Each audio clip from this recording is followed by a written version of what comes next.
17장 8절에서 16절 말씀입니다.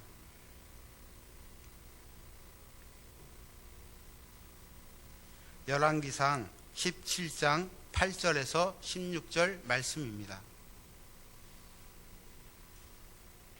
구약성경 545면에 있습니다.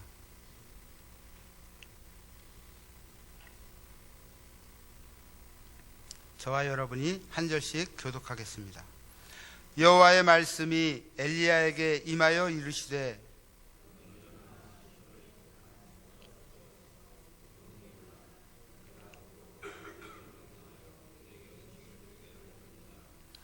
그가 일어나 사르밧으로 가서 성문에 이를 때에 한 과부가 그곳에서 나뭇가지를 줍는지라. 이에 불러 이르되 청하건대 그릇에 물을 조금 가져다가 내게 마시게 하라.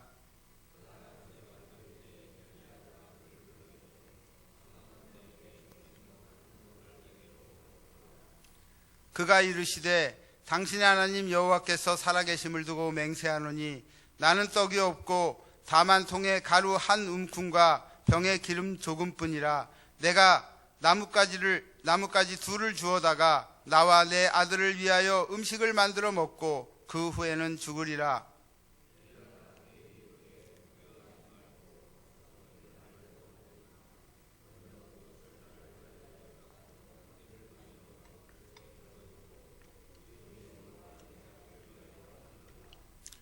이스라엘 하나님 여호와의 말씀이 나 여호와가 비를 지면에 내리는 날까지 그 통의 가루가 떨어지지 아니하고 그 병의 기름이 없어지지 아니하리라 하셨느니라.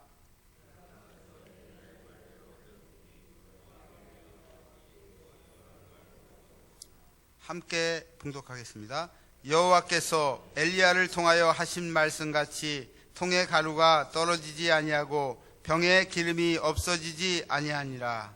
아멘. 제가 어렸을 때 외할머니께서 서울하고도 마포에 사셨습니다. 저희 집도 거기서 무척 가까워서 외할머니 댁에 자주 놀러 가곤 했습니다. 할머니 집의 그 마당에는 오래된 운물이 하나 있었습니다. 그 운물은 여름에도 무척 시원해서 그 운물을 마시면 마치 냉장고에 있는 물을 마신 듯 했습니다. 그리고 그 물맛도 무척 좋았던 기억이 있습니다. 그런데 어린 손자들이 놀다가 그 물에 빠질까봐 어느 날 그 운물을 막고 시멘트로 그 운물을 철저하게 봉하셨습니다. 그리고 거기에 파이프를 묶고 그리고 펌프를 설치했습니다.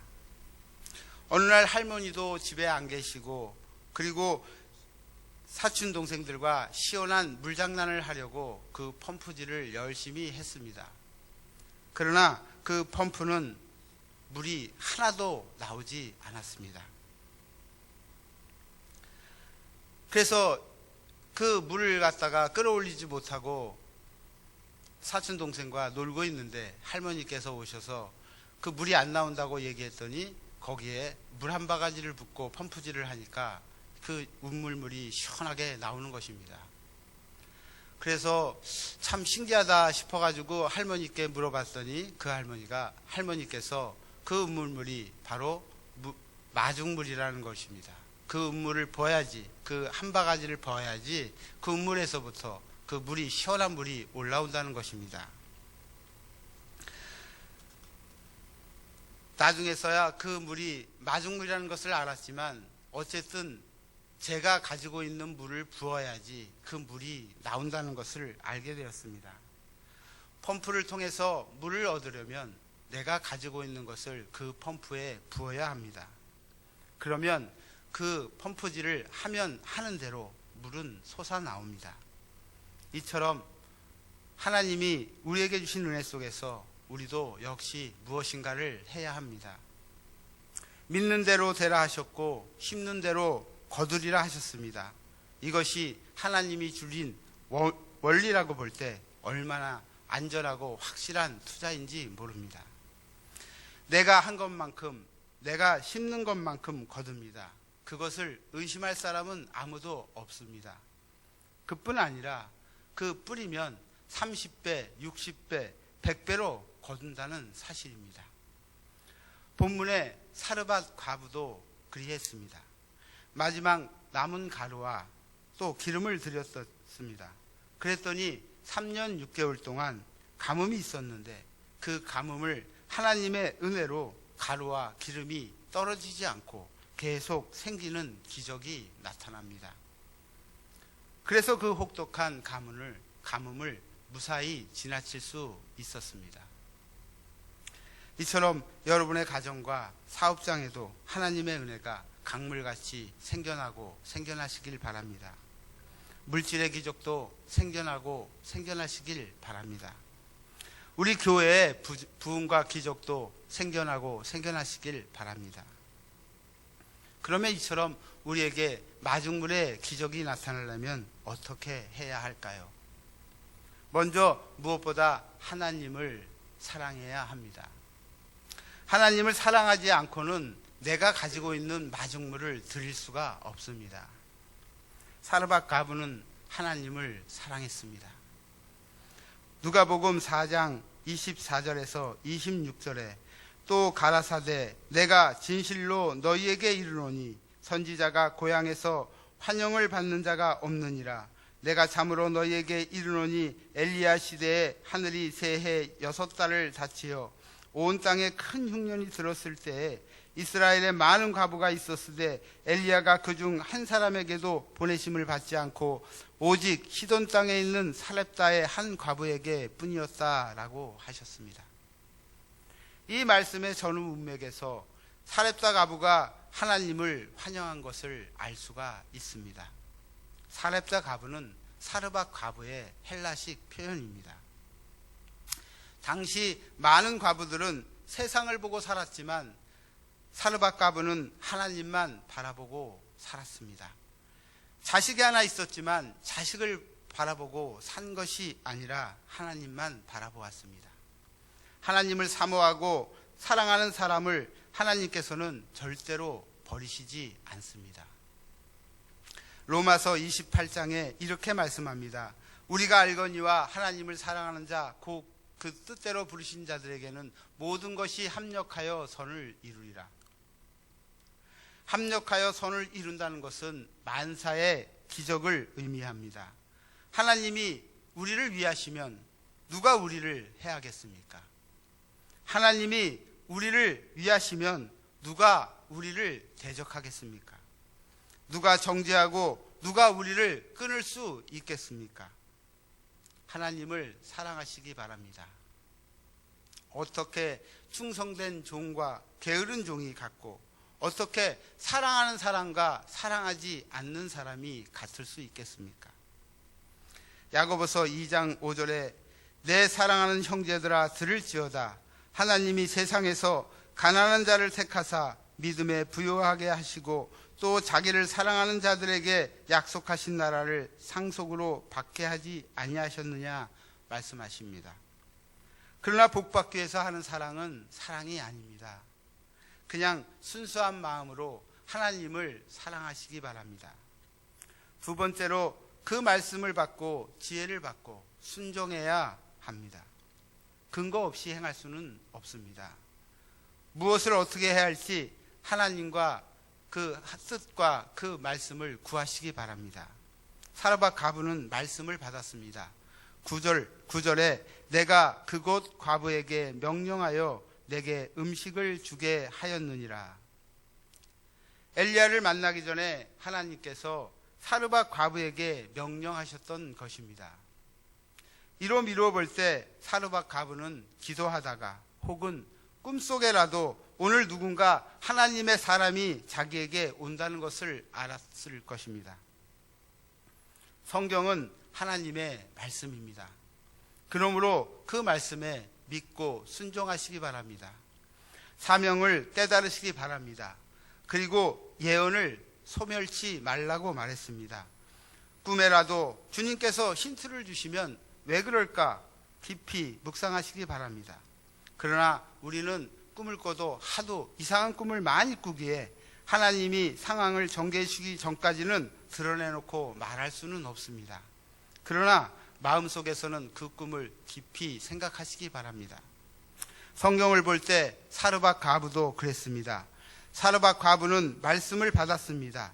하지만 그녀는 마지막 남은 가루로 떡을 만들어서 아들과 함께 먹으려고 했습니다.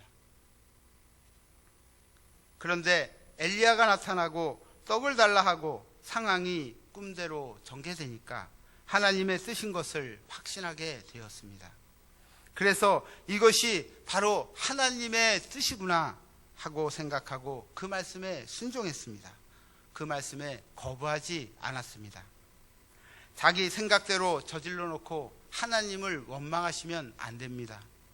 말씀과 기도 속에서 하나님께 그 뜻을 받고 또 받으셔야 합니다. 큰 제목을 받았다면 세부적인 방법에 있어서도 기도하고 또 연구하면서 준비해야 합니다. 바로 이것이 하나님의 뜻이다 할 수 있어야 합니다. 하나님도 하루 만에 천지를 창조하시지는 않았습니다. 그러나 위대한 지식과 환경이 우리에게 주어졌다 해도 행하지 않으면 아무 소용이 없습니다. 문화란 말은 그럴 문자에 될 화자를 씁니다. 문화라는 것은 문을 될 수 있게 실행으로 옮길 때 기적이 일어난다는 말입니다. 캐먼스 월슨이란 사람이 직장에서 해고를 당했습니다. 남자들에게 직장에서 해고를 당한다는 것은 위기요 또 경제적인 기근을 뜻합니다. 그러나 윌슨은 낙심하지 아니하고 원망 대신 해고 통지서를 듣고 하나님 앞에 무릎을 꿇었습니다. 그리고 기도합니다. 하나님, 이 해고의 의미가 무엇입니까? 저는 앞으로 어떻게 해야 됩니까? 기도하던 그에게 뭔가 번뜩 깨닫는 생각이 있습니다. 숙박 사업을 해라. 사람들이 편하게 쉴 수 있는 숙박 시설을 만들어 보아라. 그리고 그 일을 하면 잘할 수 있을 것 같았습니다. 평소에 생각해 오던 것이었기 때문입니다. 그래서 그는 그 감동에 순종하여 작지만 깨끗한 여관을 만들었습니다.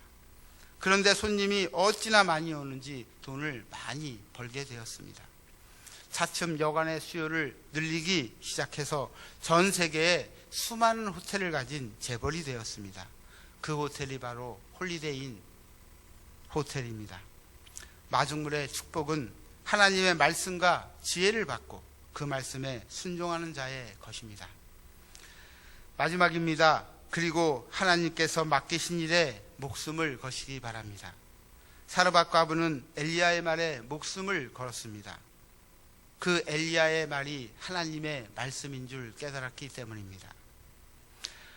사르밧 과부가 엘리야를 공개한 가루와 기름은 목숨과도 같은 것이었습니다. 그러나 마중물이 아까워 붓지 않으면 펌프가 있어도 소용이 없는 것처럼 마중물을 부어야 합니다. 갈라디아서 6장 7절에 사람이 무엇으로 심든지 그대로 거두리라 라고 말씀하셨습니다. 하나님의 말씀을 믿는다면 그 말씀에 생명을 거시기 바랍니다. 록펠러는 평생 4,982개의 교회를 건축했습니다. 그렇게 할 수 있었던 것은 하나님께서 그에게 경제의 능력을 주셨기 때문입니다. 한 번은 기자가 물었습니다. 미국의 많은 사업가가 번 돈을 한 푼도 쓰지 않고 재투자를 해도 사업이 잘 되지 않는 경우가 많은데 당신은 어떻게 11조도 내고 또 이렇게 많은 교회에 바치면서 어떻게 세계 제1의 부호 자리를 이룰 수 있었습니까? 록펠러가 대답합니다. 그것은 하나님의 경제학을 몰라서 하는 소리입니다. 중요한 것은 하나님의 축복의 씨를 뿌리는 것입니다. 하나님의 축복의 씨는 반드시 축복한 또 풍성한 결실로 다가옵니다. 이처럼 생명을 걸어야 할 수 있습니다. 하나님이 지시한 일이라 해서 이익만 있거나 순탄한 것은 아닙니다. 할 수 있는 힘도 없을 수 있고 불가능할 때도 있습니다. 그러나 하지 않으면 안 된다는 마음을 가져야 합니다.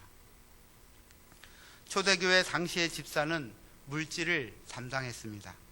헌금 관리만이 아니라 카타콤의 성도들을 벌어다가 먹여 살렸습니다. 발각되면 죽음을 당했습니다. 당시에는 어느 것 하나 목숨을 걸지 않는 것이 없었습니다.